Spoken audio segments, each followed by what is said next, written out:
నశించిన దానిని వెతికి రక్షించడానికి మనుష్య కుమారుడు వచ్చెను. హల్లెలూయా.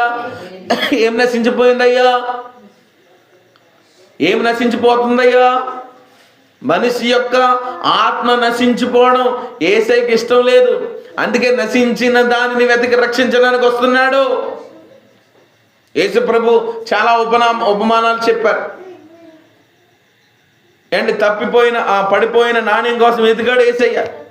ఇల్లంతా ఊడ్చి అండ్ దాన్ని పోగు చేస్తే నాణ్యం దొరికింది, ఎంత సంతోషం. విలువైన నీ ముక్కు పొడకపోతే, ఉంగరం పోతే, ఇల్లంతా శుభ్రంగా ఊడిస్తే మొత్తం మీద ఎక్కడో దిక్కునా దొరుకుతుంది. అప్పుడు ఎంత సంతోషిస్తాం.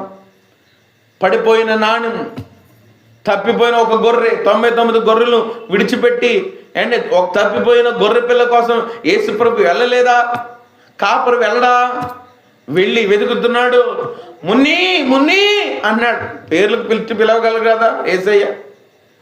ఆ 100 గొర్రెల పేర్లు యేసు ప్రభుకు తెలుసు.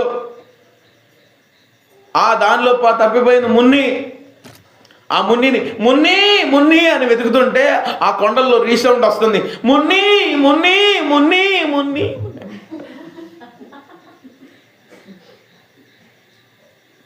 అప్పుడు ఆ మున్ని పేరు, అయ్యి బాబు నా కాపరి స్వరం గుర్తుపడుతుంది కదా. అది దొంగ స్వరం గుర్తుపట్టకపోవచ్చు అండి, దొంగ స్వరం వినకపోవచ్చు.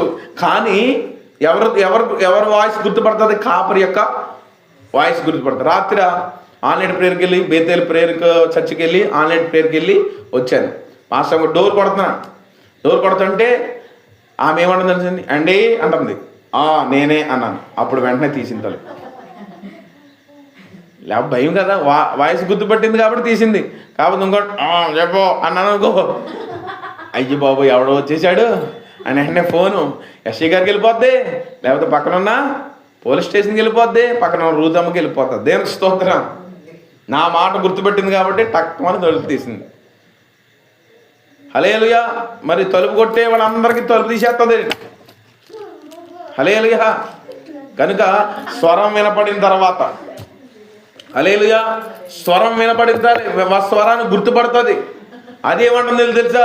ఆ డొంకల్లో చిక్కుపోయి బే బే బే అంటుంది. హల్లెలూయా. ఏంటది? మేక, గొర్రె. దేవుని స్తోత్రం. మహాతల్లి మేక. దేవుని స్తోత్రం.